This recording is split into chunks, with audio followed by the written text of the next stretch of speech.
Hello, my beautiful Holy Homes community. We are here together every single week so that we can bring more Kedusha into our homes, thereby bringing more Kedusha into the world. I want to give a special welcome to all the new people. And I also want to give a hello to, no, I'm not going to say to the old people, to the gold medal members of our community who have been there since the beginning and who have been here for a while. So welcome to everybody. In this video today, with Hashem's help, we will be discussing going to the Mikvah on Motzai Shabbos and Motzai Yom Tov, going to the Mikvah on Shabbos and Yom Tov, and we'll talk about Yom Kippur and Tisha B'Av. All right, let's begin. Okay, let's begin with going to the Mikvah Motzai Shabbos. Okay, first of all, if you have to go to the Mikvah Motzai Shabbos, that just proves how young you are, because only young people like to go out on Motzai Shabbos. So here's how it works. Motzai Shabbos and Motzai Yom Tov. If possible, try to do all of your preparations before Shabbos or before Yom Tov. I like to categorize the preparations that we have to do into these four categories: bathe, rinse, comb, and check. So do all of that before Shabbos, before Yom Tov. If you're wearing nail polish, remember to take it off before Shabbos starts, especially if you're wearing gel. Make sure you go somewhere to have it removed, because it is easier to chop your finger off than to take off your gel nail polish. You can't do it by yourself. So make sure that you consider that before Shabbos or before Yom Tov, that you got to go somewhere to get your nail polish removed. Now, here's the thing about going to the Mikvah on Shabbos and Yom Tov. It's very easy to forget to do your bedikos because we don't have our phones to remind us or digital calendars to remind us. So we have to remember to do bedikos Erev Shabbos and on Shabbos before Shkia.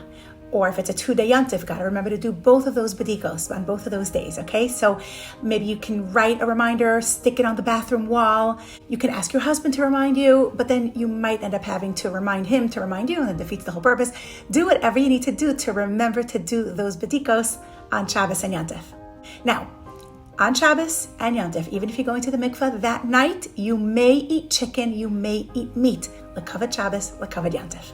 Okay, now it is actually Motzai Shabbos, and you know you have to go to the mikvah. What do you do in terms of preparations? So if you bathed before Shabbos or before Yom Tov, then after Shabbos, what you need to do is rinse with soap and water, comb, and check.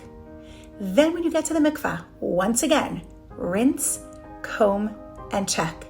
If you were not able to do your preparations prior to Shabbos or prior to Yom Tov, then you can do all the preparations, Motzai Shabbos, including the bath, but give yourself about an hour for all the preparations. It shouldn't be too much longer than that, and it shouldn't be too much shorter than that, to know that you're doing the right job. And that includes the bath, by the way. All right? Now, why is that the right amount of time? Because if you take too much shorter than that, you might not be doing a thorough enough job. But if it takes you too much longer than that, you might be obsessing a little bit too much and doing things that are not necessary and making the mitzvah a lot harder for yourself.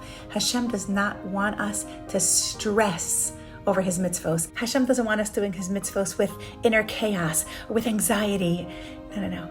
Hashem wants us to do his mitzvos with inner peace, with tranquility, with simcha, with love. So let's make sure that we dedicate the right amount of time just to do the mitzvah thoroughly and not to obsess over it. I just want to give a quick disclaimer over here, by the way. Only Ashkenazim bathe. The Sephardi minhag generally is not to take a bath. So if you're Sephardi, ignore the bath parts. Okay, now let's talk about going to the mikvah on Shabbos or on Yom Tov. And of course, this only applies to women who live in a community where there is a mikvah that's walking distance and that it is safe to walk there and back, which at this point is, Baruch Hashem, in most highly concentrated from communities around the world, in areas where there is from infrastructure. Most people do have a mikvah that is walking distance. Actually, where I live, we don't, and we're in the process of building one, a beautiful outdoor mikvah. It's going to be breathtaking, spectacular, because we do not have one that is walking distance in our community. Now, here's the thing. Many times women try to postpone going to the mikvah when it comes out on a Shabbos or a Yom Tov, and it's very, very understandable. We like to wear makeup, and it's very hard not to wear makeup on Shabbos and on Yom Tov, and especially if you're going to be with friends or family, or if you have grown children and they're going to be like, Why are you not wearing makeup? It's Shabbos. It can be a little bit awkward, uncomfortable. It's a little inconvenient for so many reasons. So it really, really is understandable why women would try to push it off. But here's the thing. In Judaism, we sanctify the concept of time. Time is holy to us. The Jewish calendar is the only calendar in the world that has minutes on it. Minutes, okay? You don't just pick up a Gregorian calendar and say, all right, what time does New Year's begin? 6:27. And it ends the next day at 7:22.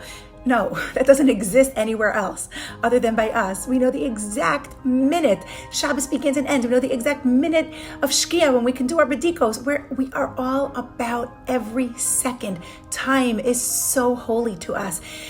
Erev Yom Kippur, it's the biggest mitzvah to eat until a split second when it would actually be the biggest avera to eat. Time is everything to us. And therefore, the exact moment that you are meant to go to the mikvah, that is your moment of holiness. That was designated exactly for you to do that special mitzvah. So it is extremely important that we don't postpone going to the mikvah, even when it appears to be inconvenient or uncomfortable in any way. Now, I'm going to share one of my favorite stories with you. This happened when I was living in Eretz Yisrael, which means it was within the first 7 years of my marriage. And one night I went to the mikvah, and as I was finished and I was leaving, I happened to pass by the preparation room. They had like a big room where women can go to after their tevilah to prepare to put on their makeup, to do their hair, which made sense so that they don't have to spend time doing that in their own personal room and the next person can already go in. So there was a big room and I passed by it on my way out and I noticed something unusual.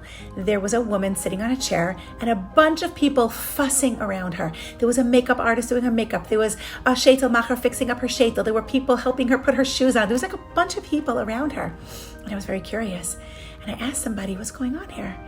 And they told me that this woman is in middle of her daughter's wedding. Her daughter was getting married right then. And she went to the beginning of the wedding, the Kabbalas Panim, she went to the chuppah, she was all made up, she looked beautiful. She took pictures, she left, she ran to the mikvah, removed everything from her face, went to the mikvah, and then the makeup artist was redoing her makeup and everybody was busy fixing her up again so she can go back for the banquet for the rest of the wedding. Her daughter's wedding, she could have had any excuse in the world not to go to the mikveh that night, but she understood the sanctity of that moment. That was her holy night. It was her mikveh night, and she did not want to postpone. She did not want to miss out on her mitzvah being done at the moment it was supposed to be done. And that is what it means to be committed to a mitzvah. That's what it means to be committed to Hashem. When there is commitment in a relationship, whether it's your relationship with Hashem, whether it's relationship with your spouse, when there's commitment in a relationship, that means you're always looking for a way in. When there's no commitment in a relationship, you're always looking for a way out. So when we commit to Hashem, when we commit to this mitzvah, we're looking for a way in. So if we have to go to the mikvah on Shabbos or Yontif, let's look for a way to make this mitzvah more palatable. Let's look for a way to make it easy for us to do because we're committed and we're looking for a way in. So we are blessed to be living in a generation that is so innovative and so creative, and we have so many options for beautiful Shabbos makeup solutions. And speak to your Rav about this, even if you don't want to use Shabbos makeup on a regular Shabbos. And by the way, they come with haskamos from Rabbanim, and they're really allowed to be used. But if your Rav or if your husband or if you aren't comfortable using it on a regular basis, that's fine. But maybe now is the time to use it on a Shabbos or Yontif that you have to go to the mikvah. You can look for solutions and buy yourself the most beautiful Shabbos makeup. Speak to your Rav about it, and you don't have to feel like your face is bare, and you'll feel much more comfortable, and it will allow you to do the mitzvah with greater simcha and with greater inner peace. Now, I'm going to give a shout out to my two favorite Shabbos makeup companies. One of them is called Seventh Day Shine, and the other one is called Shabbos Brush Ups. Both of them are magnificent. They have the most beautiful colors. They have makeup that lasts, and they both have haskamos. If you want their information, please reach out to me, and I am happy to pass it along to you. All right, now let's talk about actually going to the mikvah Friday night or Yom Tov night. So obviously, do all your preparations before it begins.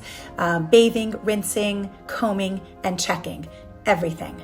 Then you light candles and you go to the mikvah. Once you get there, the only thing that needs to be done is rechecking. Just look around, make sure you don't have any hairs on you, but don't look too carefully, because if you have a hangnail, there's nothing you can do about it on Shabbos. So don't look for the things that cannot be fixed on Shabbos. And the only thing to be careful about is make sure that you don't squeeze your hair or squeeze the towel after you're done with the mikvah. That's it. It's pretty simple. Now, what happens if you do find a hangnail or something before you go into the mikvah? Now you know it's there and you can't get rid of it. So in that case, a non-Jew can be of assistance. If you have a way to contact a Rav, if there's one nearby, you can just double check with the Rav about what to do. But if you're able, you or the Balanit or someone is able to go find a non-Jewish person to take the hangnail off for you, whatever, you can definitely do that. That's why it's better not to check too closely for things that you cannot solve on Shabbos. And now let's discuss Yom Kippur and Tisha B'Av. These are the only 2 nights of the year that a woman does not go to the mikvah, and she in fact does postpone it for the next night. Why is this? Because those are the only 2 nights of the year that we cannot be experiencing physical pleasure. Yom Kippur, because we are on such a high, lofty level, we are like malachim, we're like angels, we're the highest level of purity, and we're not engaging in any physical pleasures. We don't eat, we don't drink, we don't wear comfortable leather shoes. But on Tisha B'Av, it's exactly the opposite. We don't engage in physical pleasures because we are on the lowest level of impurity. So we refrain from physical pleasure. So Yom Kippur and Tisha B'Av are the only nights we don't go to the mikvah, and we do go the next night. Just a heads up, Motzai Yom Kippur and Motzai Tisha B'Av, the line at the mikvah is very long. Now, there are other personal and individual instances where a woman would postpone going to the mikvah, and that would be if she is in Chas v'Shalom in the week of Shiva, then she would not go to the mikvah, or if her husband is in Shiva and they're not allowed to be together, so she doesn't go to the mikvah then if her husband is out of town. Those are separate halachos of when she should go to the mikvah, but she might end up having to postpone her mikvah night due to that. So those are just a few of the exceptions. Now, preparations for going to the mikvah, Motzai Yom Kippur or Motzai Tisha B'Av. They are very similar to going to the mikvah Motzai Shabbos or Motzai Yantif. Try your best to do all your preparations prior to Yom Kippur, prior to Tisha B'Av. That includes bathing, rinsing, combing, checking. Then, on the day of Yom Kippur, on the day of Tisha B'Av, don't forget to do a badika. A badika could be done any day of the year. After Yom Kippur is over, after Tisha B'Av is over, now what? If you were able to do your preparations beforehand, then all you have to do now is rinse, comb, and check. Take a shower, clean yourself well, soap, shampoo, clean inside your ears, your nose, all the holes in your body, your private parts, wash yourself very well, comb and check. And then when you get to the mikvah, you gotta rinse, comb, and check again. If you did not bathe, and if you were not able to do your preparations prior to Yom Kippur or Tisha B'Av, you can do all of them on Motzai. But remember, make sure you give yourself about an hour so that you prepare yourself thoroughly without obsessing.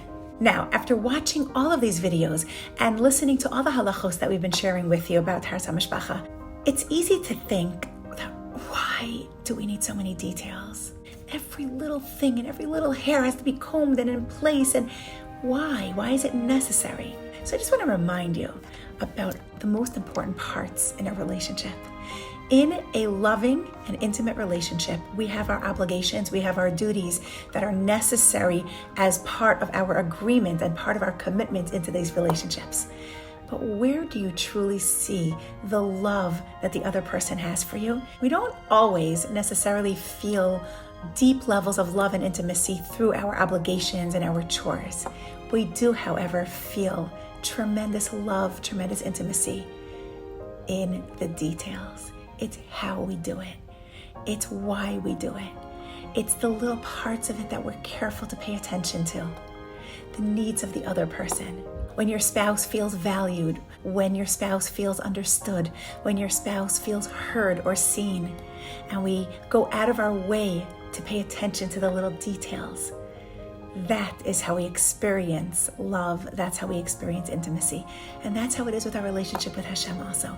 It's in the details. When we show Hashem, look Hashem, I'm so careful that I want to do things right.